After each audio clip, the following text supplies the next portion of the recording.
What is going on, everybody? It is my favorite day of the week. It is Warrior Writers Wednesday.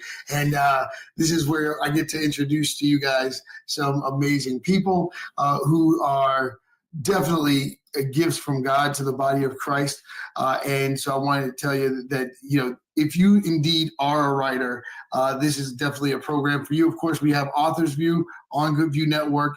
And so make sure you hit us up. That's Duke at goodvuenetwork.com if you want to connect with us because you want to write a book. And I'm putting this up here for you guys to know how to get in contact with just such a wonderful gift from God. His name is Missy Maxwell Ward. She is so awesome. Just a wonderful leader, wonderful heart. I'm talking about her if she's not here. She did not pay me to say that, by the way. I have to let that be known.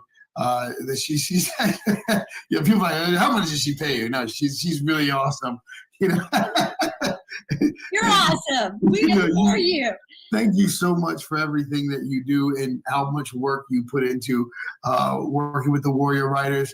I'm excited because it's always exciting when someone's written their first book. I mean, like when they've just released a book and catching them on in that place is like phenomenal because you don't know where it's going to go, but you do know such a great accomplishment. And so we have with us a very special guest. This is the newest addition to the word, like new book out, like the new accomplishment out. And so we have Teresa with us. How do you say your last name, Teresa? Brunstein. The reason why I ask is because so far I was reviewing some of the Warrior Writers interviews that I've done, and my batting average ain't too good right now. So I was like, I'm gonna figure a way around, and I'm gonna ask them how to say it, and then I can't mess it up. Brunstein. Right. Did people slaughter your name growing up? It's my husband's name, and I think they did. But yeah, that's my married name. But yeah. All right, so let's get into it. Tell us about the book. Tell us. This is such an exciting time for you. Is this your first book? Yes, it is. Yeah. Wow. Yeah, there it is. I'm really excited. It's been uploaded, and hopefully we'll go into pre-sale soon. And then the release date's December 1st. So. Yeah. Wow. So what is the book? Tell me the name of the book. What is it about? Okay, the book title is Finding Normal in Bipolar, Leveling My Mind and Becoming My True Self with God's Love and Peace. Ooh. Okay, so you came out swinging. I get it. Now, interesting enough, mental health is one of those things that the body of Christ kind of doesn't know how to handle. And so we see this polarization between, where it's like, is it spiritual? Is it chemical? Is it mental? And so a lot of people don't realize. I'm like, hey guys, be cool. Like God's the God of it all. You know what I mean? It's just about how we approach it. But let's talk about it. So this is your personal journey? This is my personal journey. Yeah. It is, there's an incident that began in the beginning that led to my bipolar diagnosis. And then it's my story through my life and how God helped me. And it's got a lot of ups and downs, of course, and deals with a lot of other topics too. So,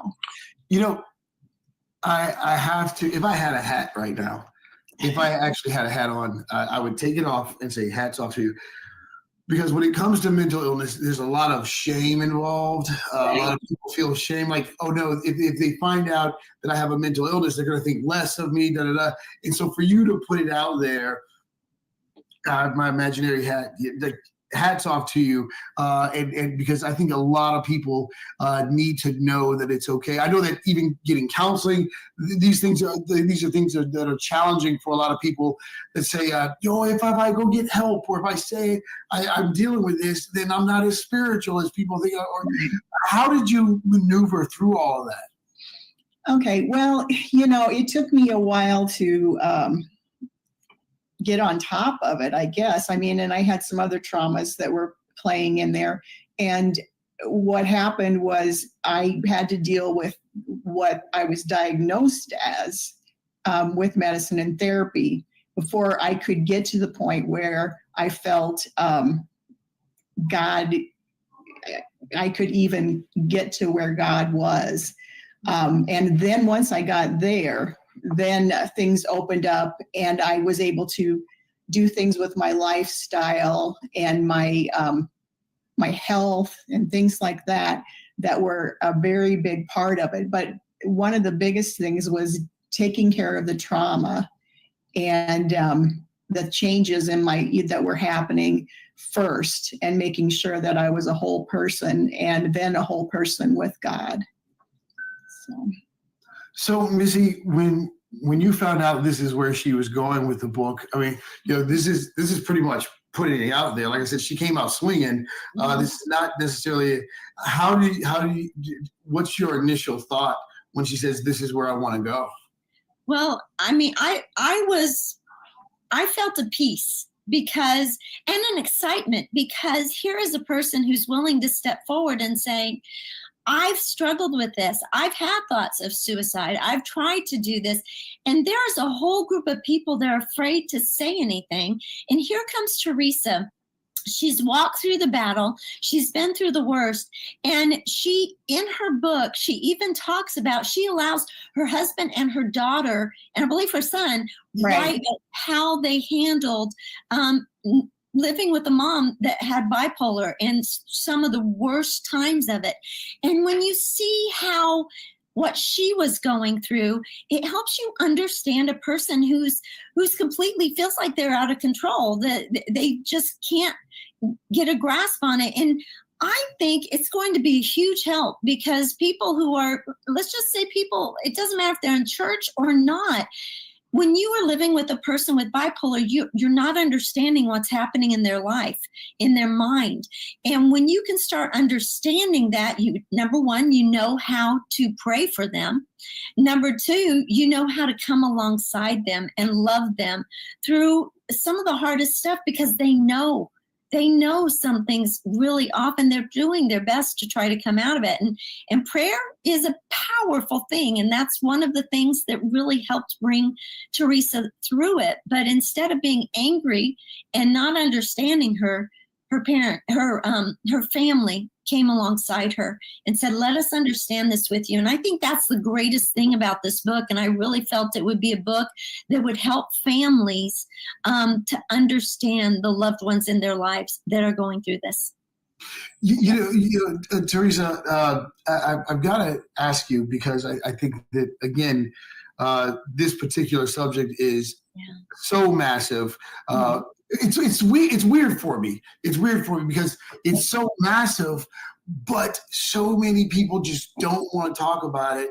And again, I do know that a lot of it has to do with the fear and the I guess being criticized, or like, hey, how do we know? Let me ask you this. When you were writing it and you're having to deal with this, what was that journey like? Saying, okay, I know that I'm having to reflect on the times where my mental health was not necessarily there. How do you walk through that without like resurging those emotions or condemning yourself? How do you do that? Well, I got to tell you that writing this book was one of the hardest things I've done, because I did have to go back and relive things. It gave me a better understanding, and it also helped me address and heal the parts that I needed to heal, so that I could, get to where I needed to be and just be who I am and be a child of God.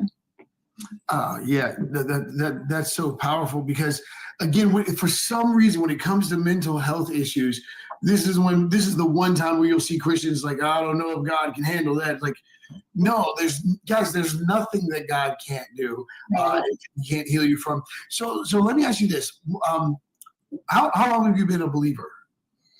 I mean, I've been going to church my whole life, and baptized in high school, and I've always been a believer. My grandma took me to church when I was little, and I just loved it, and always felt, Jesus loves me. This I know, for the Bible tells me so. That was one of my favorite things to hear and say when I was young. So was there when you was there a fear that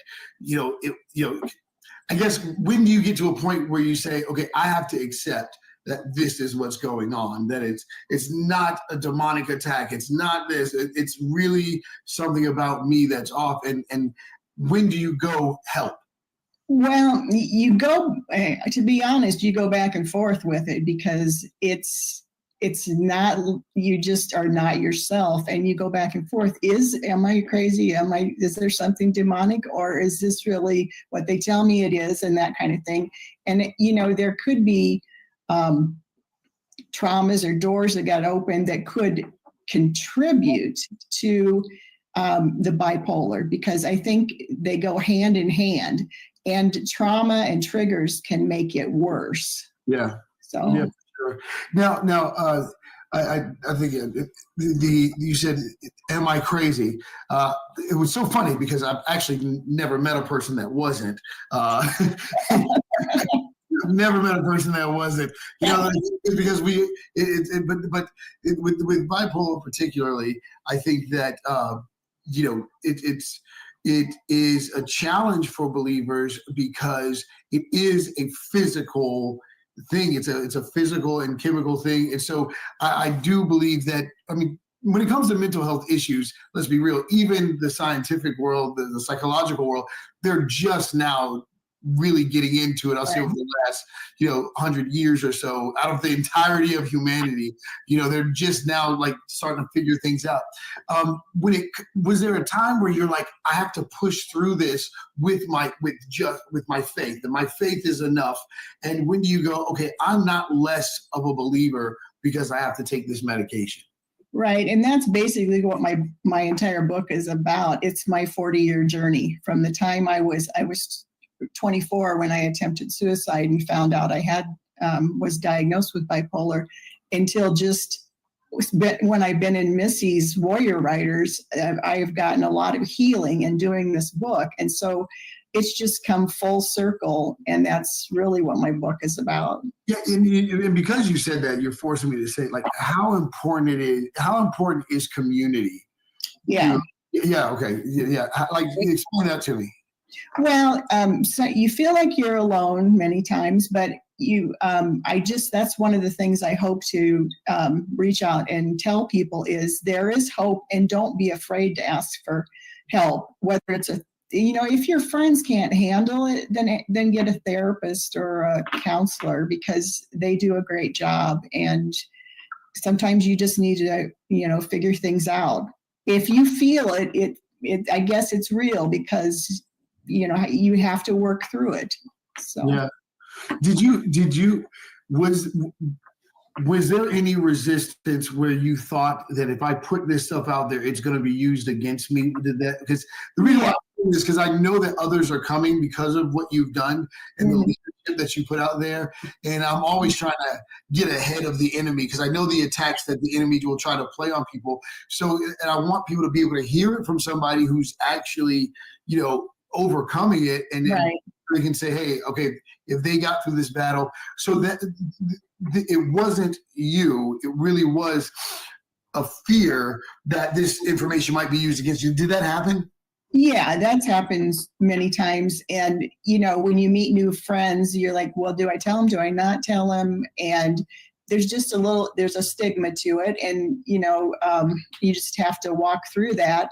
I've even had people that I work with that are pretty insensitive, and like when someone's being kind of cranky, they'll say, oh, they're just bipolar.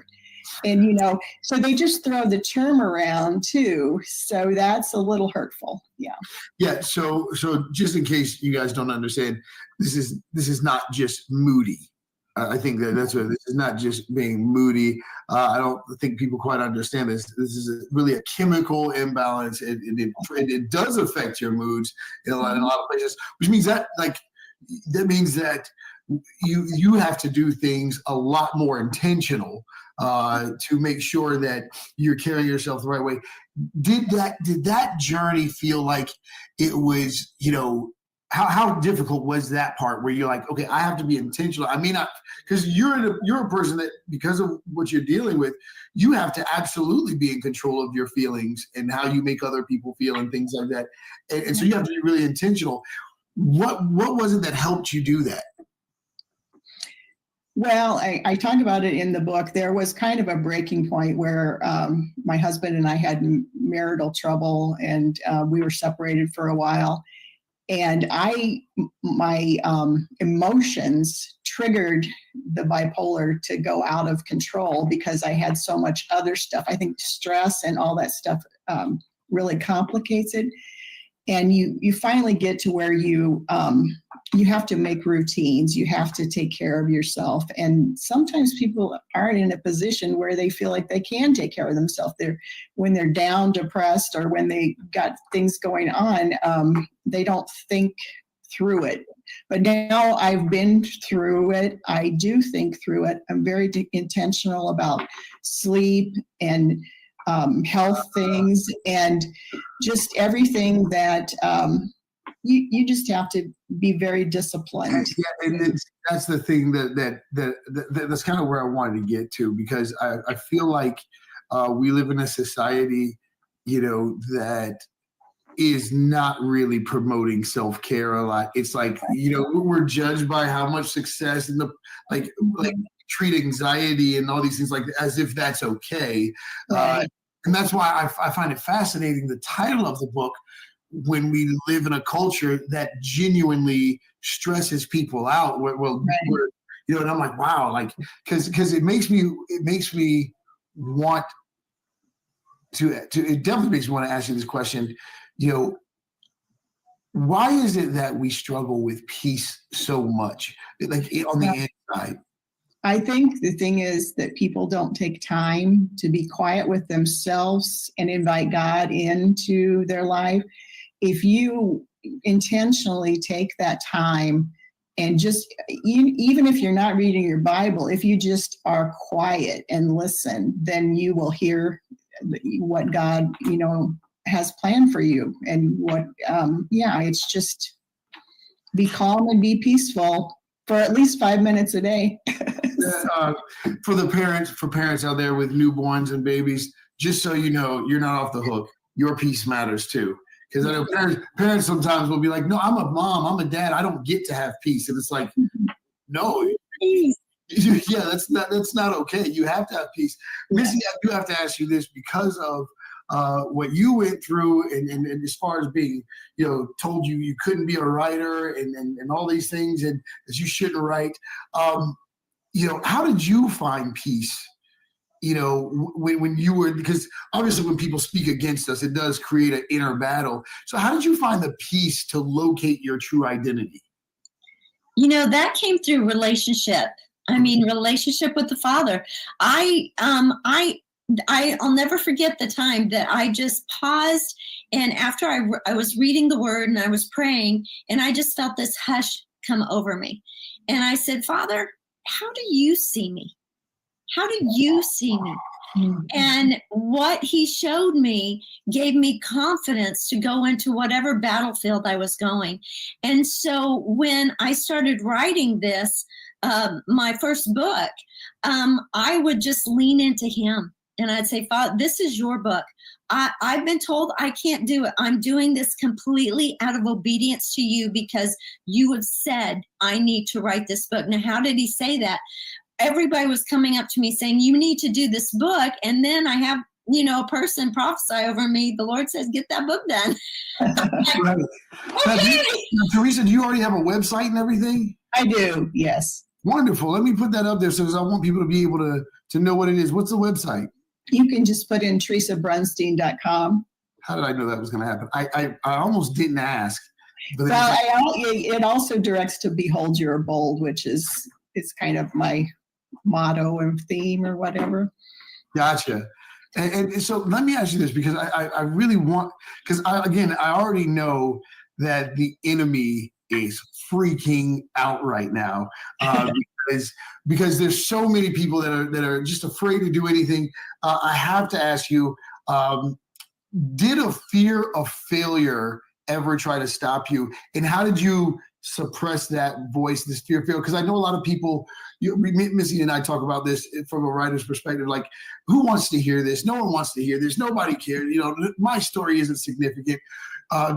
First of all, did that happen to you? Oh yeah, along the way, a lot of times. And there were times I wanted to quit and I had to rely on Missy to give me encouragement, and also the other warrior writers. They go ahead of you and you see what they've done, and then you can find the strength to do it. But it is hard. And even right now, I feel in a vulnerable place because people are, if they do read it, it is, it's putting myself all out there. So yeah. Yeah. And I tell you what, my initial thought is when they read it, they're going to be grateful. They're going to be grateful. I think that there's going to be a lot of people that are relieved because, this is more than just having a temper. This is more than just, and it's affecting people's lives. I know that a lot of people who are trying to self-medicate with alcohol, did any of that try to show up in your life? I did not have trouble with alcohol, but I did have trouble with overspending on credit card. That was, because it was too easy to click on and so I ran up our credit cards. That was my thing. And it's because it shows up differently for everybody. Some people it could be like they're sexual, more sexually aggressive or that kind of thing, but or alcohol. Yeah. Right. So because it's very the intrusive thoughts, the impulsive. Now, how did you get to a place where you were like, hey, like, how did you figure out how to find that balance? It was a long process, but I just kept at it. It's kind of like with the book. For a long time, I thought my life was going, one step forward, two steps back, until I really embraced the triune God and implemented that in my daily life. Instead of just going to church. Going to church is great, but you've got to bring it into your family and get it all inside you because, and then it sticks. That's so good because the reason why, even when I first said I've never really met anyone that wasn't crazy, it's just because it's true. It's just because if God is not sitting on the throne of your heart, there's this unsurrendered place in your life that the enemy is going to take advantage of. You know what I mean? And Missy, I would like to ask you this because when people say things like, how can I write about this, even though I'm going through it, but I'm not a professional, I don't have a right to write about it. Could you talk to that a little bit to make sure that people know they have a right to tell their story? You have a right to tell your story. You have a right to tell your experience. One of the things I tell all writers to do, if you are going to tell your experience, especially when it's about bipolar or any physical health, mentally, anything like that, is just put a disclaimer that says, this is based on my personal experience. This is not professional advice. But I will tell you this. Personal experience hits the heart of individuals more than professional things. And because you are a professional, you've been through it. And just reading, as I read through Teresa's book, I know that my mom was bipolar. She was undiagnosed bipolar. And I learned that. And I thought, if I'd only known what to do, I would have understood her. That's my point. Right. Yeah. And so when you're sharing your experiences and people read this, it opens up to healing for you, for the reader, and for their family. I mean, what's attached to that is the level of forgiveness that I think, like, say, estranged children can have for their parents when they go, "Oh, that's what it was," and so that's one of the reasons why I want to encourage everybody to get the book.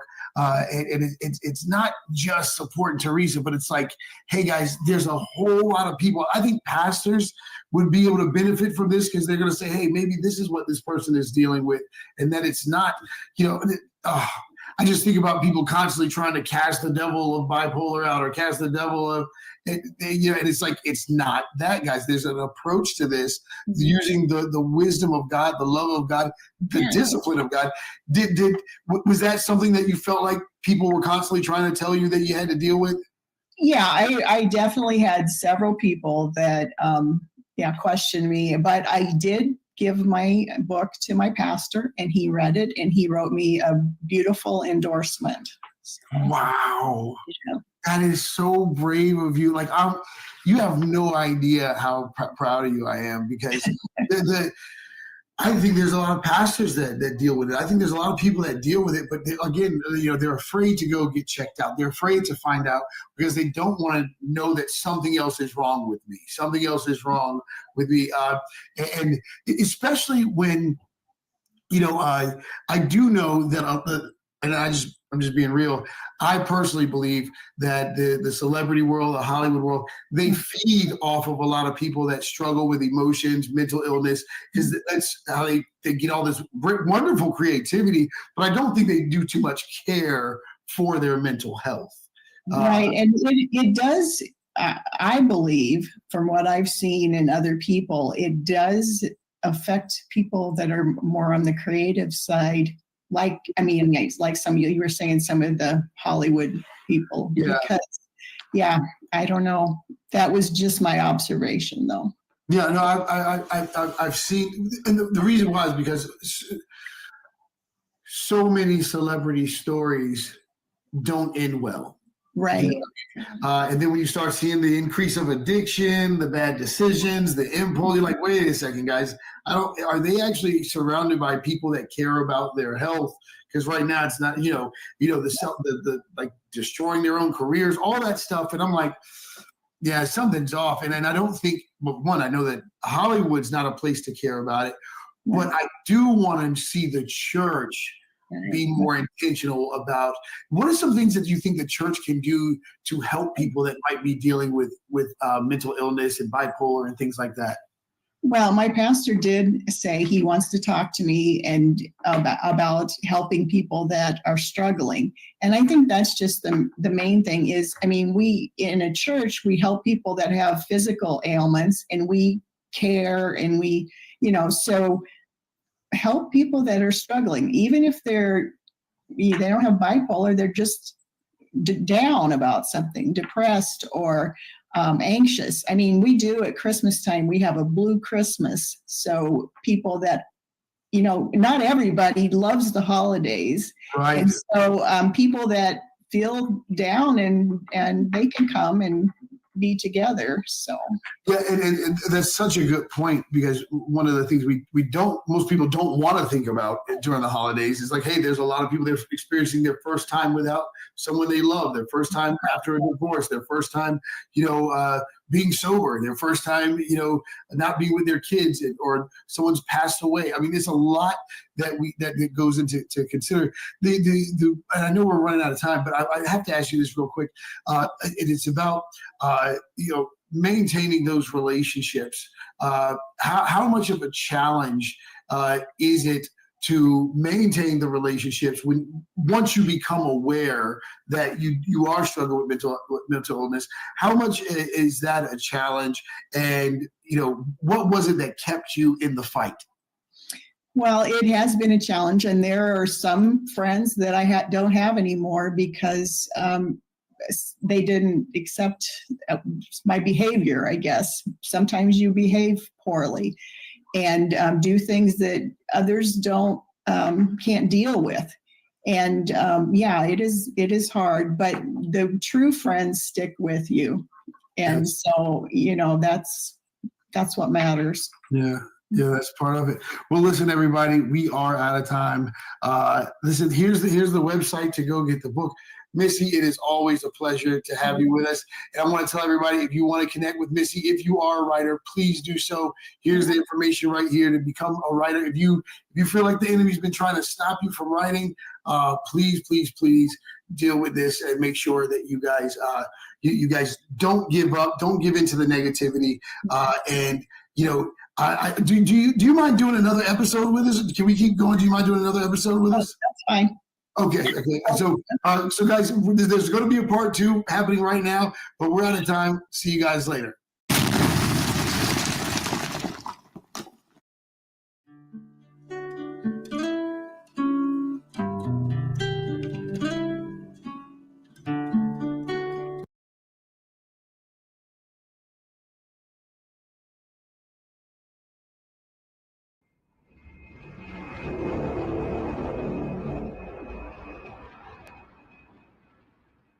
What's going on, everybody? This is Duke White, and you are watching part two of the Warrior Writer Wednesday with Teresa Brunstein. Got it right this time because of the fact that she told me. But we are talking about mental illness. We're talking about her wonderful book. Can you share the title of the book again? Okay, the title of the book is Finding Normal in Bipolar, Leveling My Mind and Becoming My True Self with God's Love and Peace. Yeah. Yeah, and yeah, that it's so amazing. Now, who came up with the book cover? My editor actually did. Yeah, and so yeah, it's about the fact that your life is in pieces and you're trying to put them back together. Yeah. Is kind of the idea. So when you look at the pressures of today's society to be successful, to have the best kids, to do this, and like it's all there's just pressure everywhere. When does a person know that they're handling pressure differently than other people? Well, I think for me, I'm, I try to be as calm as possible, but when something happens or triggers me, or I am or tired and I explode or act in a way that is not truly the way I would act. And it's very upsetting because then afterwards you have to apologize to people, you feel bad, but because, it's just, it's a struggle, but I don't really know how to explain it. I get it because the thing that I look at is when peace, and I love that you have peace in the title, finding that peace. I genuinely don't think people know how to describe when their peace is gone, especially if they've never really had it. Yeah, I have it. The way I describe it to people is like if you were watching a Hallmark movie and you were really into it and it was happy and you were feeling great and everything, and someone takes the remote control and turns it on a horror film, and you have this, it just throws you into kind of place. And so that's how I would describe it. Yeah, that's actually really, really good. That's actually really good. Missy, when someone jumps out there like this, so for the other writers that might want to follow her lead and share their story, is there a point where you have to say, okay, this might be too much information? How do you guide them to what's, because when someone decides to be vulnerable, they're like, okay, well, I'm going to tell you everything. Is there a point where it's like, okay, they get the point where you have to guide them, they give them the point, but don't give too much details? Because do you have to deal with that? Yeah, well, conversations that would embarrass them again, by having them. Those are things that we don't need to share. You can share that I think, words were coming out of my mouth like a torrent of, explosions. You don't have to share that, but what I do tell writers to do is share how you felt right before there. Because did you feel like an explosion of anger? Is that what you were feeling? Because I don't have bipolar, but I felt that anger before, mess with my children. I mean, that comes out. Yeah. But then on the other side of it, you have this, how you felt the guilt and the shame of saying all that, and you knew that wasn't who you were, and you feel like you hurt other people by the words you said. So now you have the embarrassment of having to go and apologize or live with it. So that's where you get the true feeling of what a lot of people are dealing with, and they're tired of this continuing to go because it's hard to understand at first. Now, Teresa, you want to say something? No, go ahead. I was going to say, you said that in the last episode, you said that there were a lot of people that were just insensitive. Do you think that this is a subject that people talk on that probably shouldn't? You know what I mean? That maybe. Well, I think it's all because it's misunderstood. People, if you've never had those feelings yourself, it's hard for you to grasp that someone else does. And, sometimes I even say, is this normal? That's kind of part of what my book is. Am I feeling normal? And I asked my husband, how do you ever have these thoughts? Do you ever feel this way? And most of the time he says no. So yeah. Right, right. And how did you escape the something is wrong with me mentality? Because I know that people who deal with depression and deal with those extreme, the go-to is to come down on themselves and see something is wrong with me. How did you get away from that and into a more positive outlook towards these things? Well, that took a long time, and I felt like you feel flawed, I guess. And why am I flawed? Does God love me? Because, and then you get to the point where I had to do what I called changing my I am, because I was saying I am bipolar. And once I was listening to Go Fish on the radio, and I heard the song "You're My Little Girl," and I just broke down. And then I after that I changed my I am to I am a beloved child of God. And so you have to get that mentality that Ooh. I'm not my diagnosis. Right. That is so good. Such a wonderful declaration. That is such a wonderful declaration. Now, when you're changing your I am, how how do you get your feelings to catch up with that? Because a lot of times, interesting enough, I'm writing right now on emotional idolatry, because we live in a culture that does idolize emotions. It's like the constant justifications of things. And so this is like right down my alley. And one of the things is that I do know that when people get into that negative place, they can't see anything positive. They can't see, it's just like, and I do think about all the people who, take themselves out, who do commit suicide because they can't see the next moment. What was your process when you're in the negative? How were you able to find that light during your process of changing the I am? Well, in my book, I talk about several things that I call them coping mechanisms and that type of thing that I use if I'm really down. Like, I have a specific movie that I watch, or I just do specific things that are just for me. And, I have to kind of find my way back to, where I'm level and everything's okay. So it is a little bit of a process. Yeah, and I want to remind everybody that, of course, and everyone's process might be different. Might be going for a walk. But in the last episode, we did talk about the importance of self-care. And I would like to ask you, for you, because everyone's story might be different, but I think the procedure, the process is still the same. When do you say, I know where this is going, I need to take a step back, I'm going to go spend some time. Right. Well, I've had that happen when I would explode at my husband and then kind of carry on for a bit and realize then what was going on. And then I would go in and I would lay down, and I had a progressive relaxation tape that I would listen to try to get me calmed down and that kind of thing.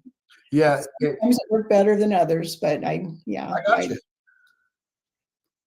And so my question now is, when it comes down to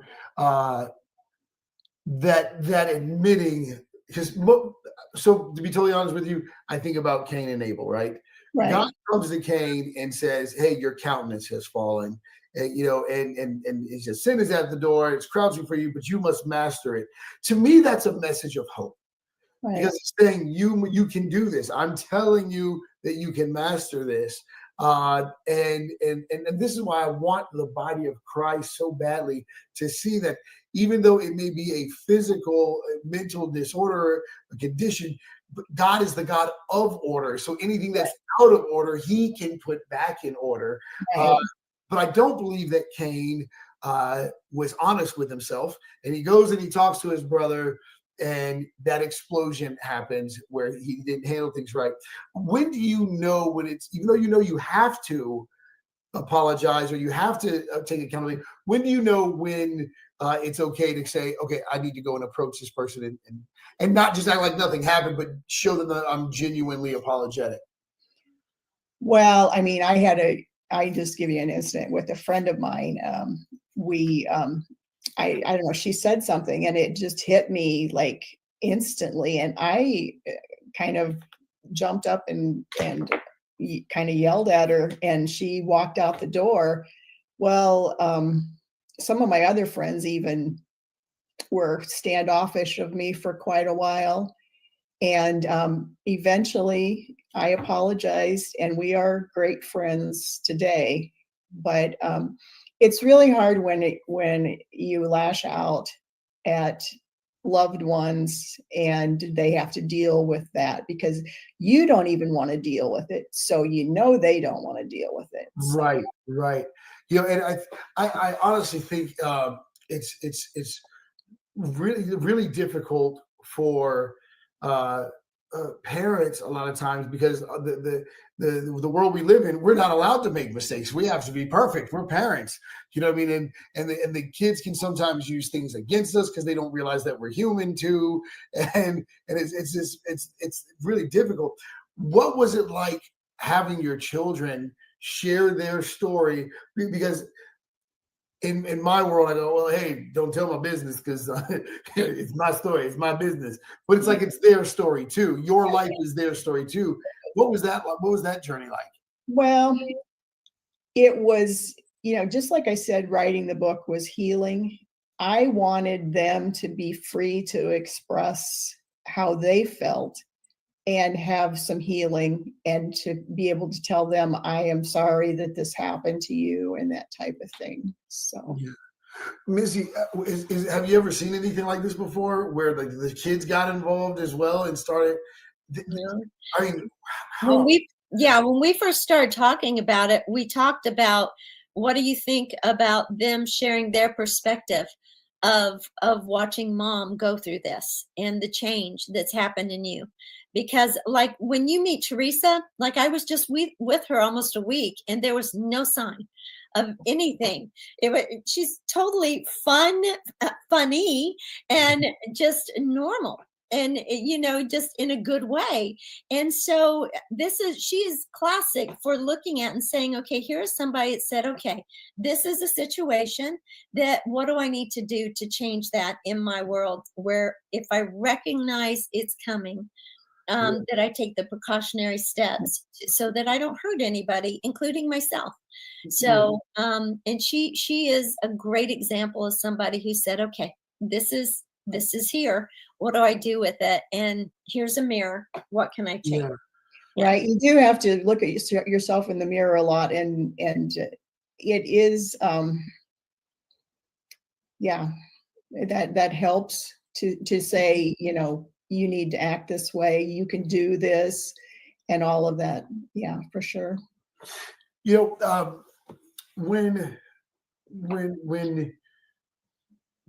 you go into prayer, what is that like when you go into prayer? It's like, especially when you're in that peaceful place and you know what you're trying to avoid happen. What do you actually? I just feel like there's going to be a lot of people that watch this and go, well, can you at least explain to us how to pray? I don't know what to say to God, because if I'm avoiding it, then it hasn't happened yet, but I'm still feeling it. You know what I mean? Right. So how do you take it to the Lord in a preventatory way versus a reactive way?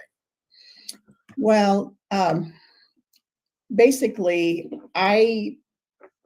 sometimes when I have enough struggle, I have a hard time saying the words, but I know that if I cry out or even groan in pain, that God hears me. So, and there's a verse about that you don't even have to say the words. And so, I mean, many times I'll pray for things to go well, or pray for forgiveness for things that have happened. But when I'm in a really bad place, I just am with God. I just let him, he knows what's happening.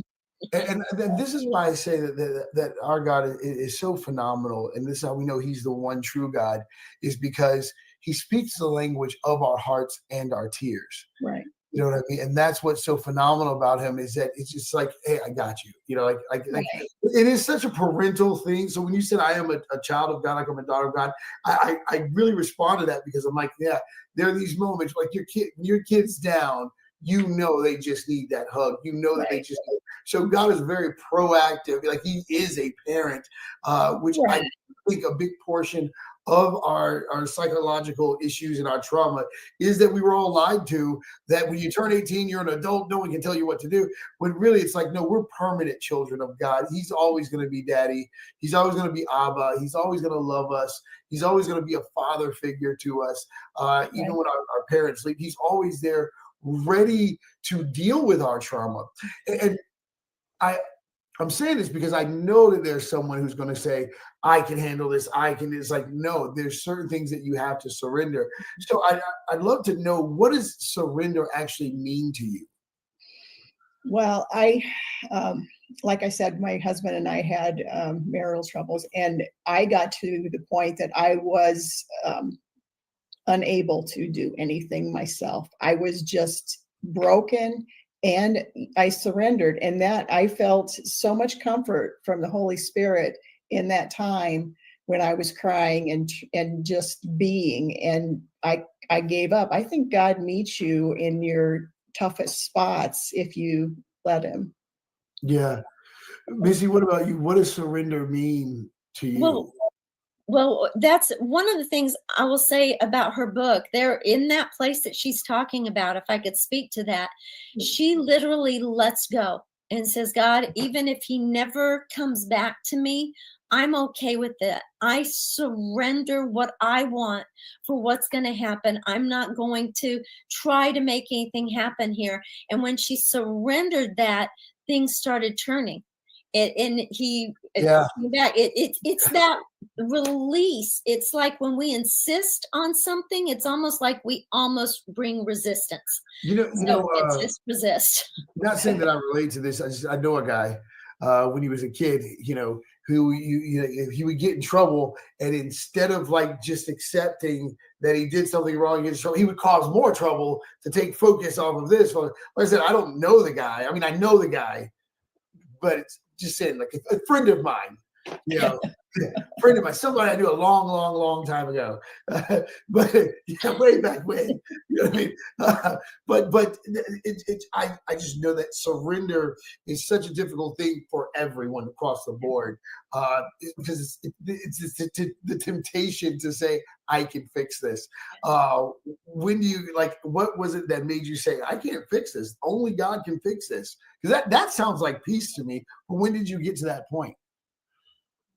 That's when I got to that point, like what Missy was talking about, because I I am kind of a little bit controlling. I like to try to fix things. And that's kind of the way moms can be that way. So um that's kind of the way moms can be that way. So I had to just say, I have nothing left and I need help. And whatever happens, I know you'll be with me. Now that you just made a good point that I have to just so because there's certain attributes, because I want to make sure we don't write everything off, especially if people are trying to figure this out. But there's certain attributes, because you said moms go through this, like, you know, yeah, most kids absolutely think their parents are already insane anyway. Like, you're trying to control me. How, you're trying to, or you feel like, like, but how do you actually know which one is the necessary version and which one's the unnecessary version? Because I don't actually have a problem with people with control issues, because I'm like, hey, they know. I love their insight. Like, they know this can happen, this can happen.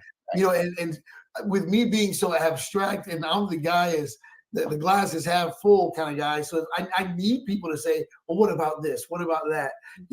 But how do you know which one is necessary and which one's unnecessary? Well, I think as I've gotten older, I realized that I have to say, I can't do a lot of things. I have to tell myself I can't, but with God, I can. And I think you just have to get in a mindset, a lot of mindset adjustments, a lot of acceptance, and that type of thing is what I've done. So Yeah. Okay. So now back to these triggers, because writing a book can be very triggering. oh yeah. And so you talked about wanting to quit, and I want to do this for the other people that's going to, like I said, follow your lead. What was that process? So you want to quit, you don't want to, you're like, this is too hard. What was some of those triggers that made you want to? Because I know for someone with controlling issues, like you can't push past the process. I mean, you got to go, you have to submit, you have to surrender to the process. So what was that like? And could you tell people, hey, watch out for this, in those moments? Well, I mean, in my book, when I had to write about attempting suicide, and when I went through my marital struggles, those were so hard to write. They took me a long time, and they actually, I mean, I could feel it in my body. My body knew that there was a trigger there, but in a way it helped me heal, because I went back and revisited in a healthy way with God. Mm-hmm. And Missy, I want to ask you to describe this word, because for some reason I really believe that when we're dealing with people with mental illness or bipolar, the word compassion comes to mind, and I feel like you just ooze compassion. You know what I mean? But what how do you communicate compassion to let someone know that they are safe, especially when they're being as vulnerable as she is? And how do you say, okay, hey, you're in a safe place, but yes, what you're doing is dangerous. Like because because you're open for criticism. You're open. Like, do you just no, everything's gonna be fine, or do you like how do you express the reality of the decision to be as transparent and vulnerable as she's being, and still tell her to take that chance anyway? How do you do that? Right.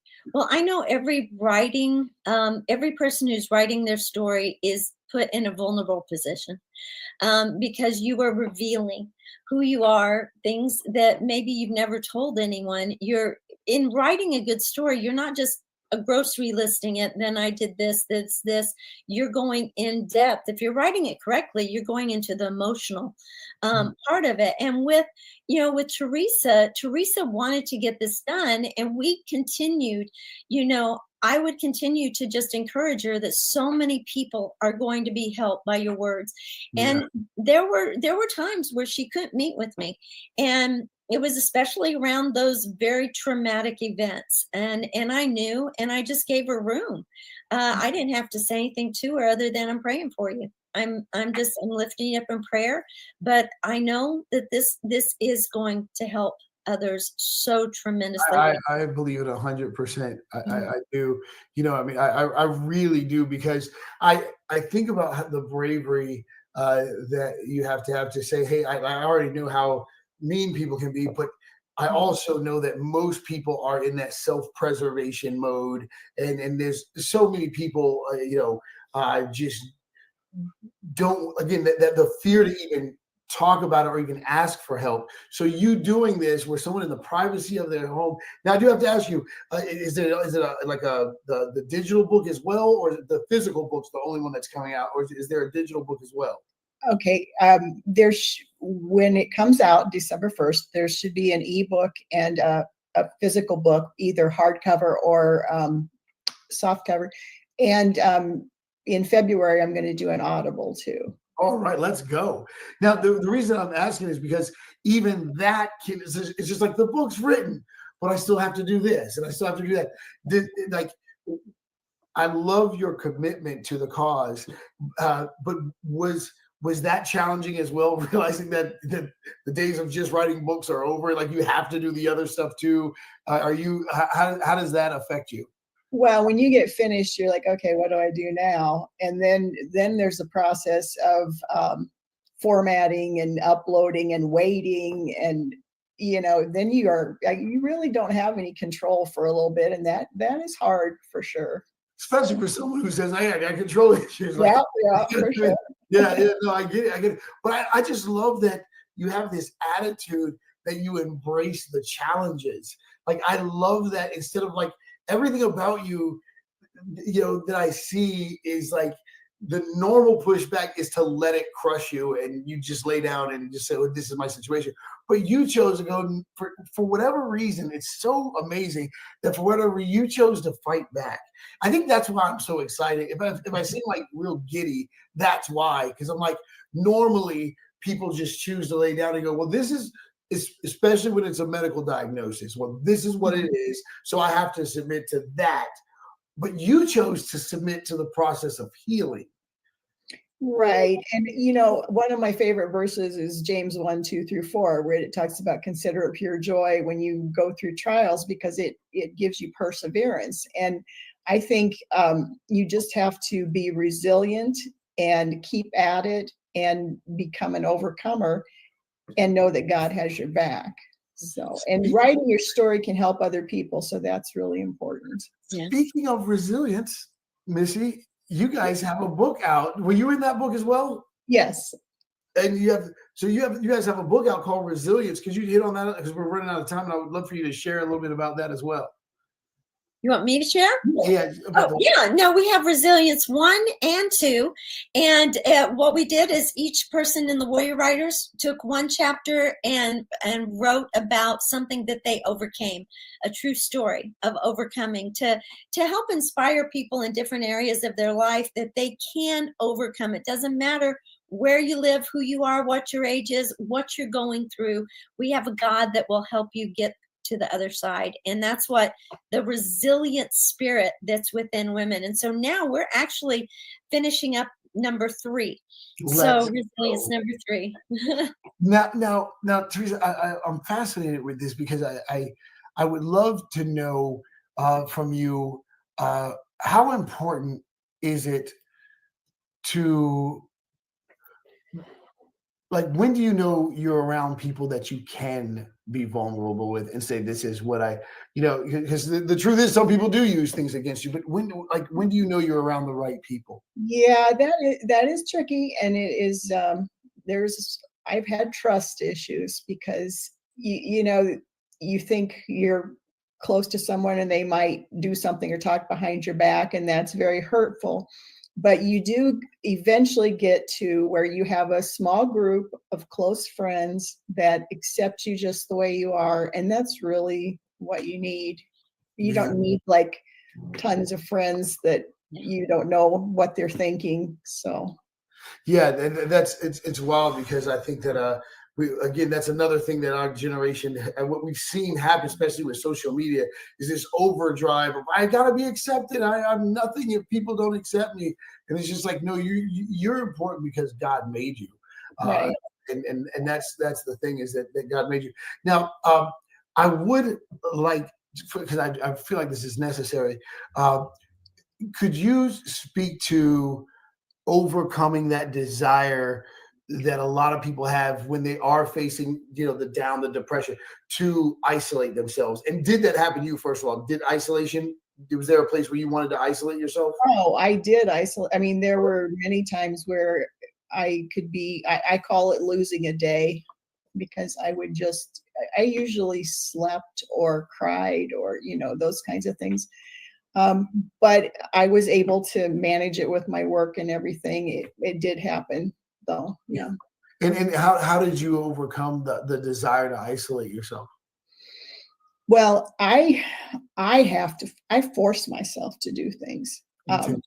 If someone, I used to try to avoid a little bit, but now I intentionally make myself, okay, this is what you need to do today. Make a list. And yes, you need to do this. And sometimes I don't want to, but I do it anyway. So. Yeah, I don't want to. I love you guys. We're going to see each other next week. Thank you so much for the 2 episodes. I believe that this is going to encourage so many people. God bless you guys. See you guys next week. Thank you, Duke.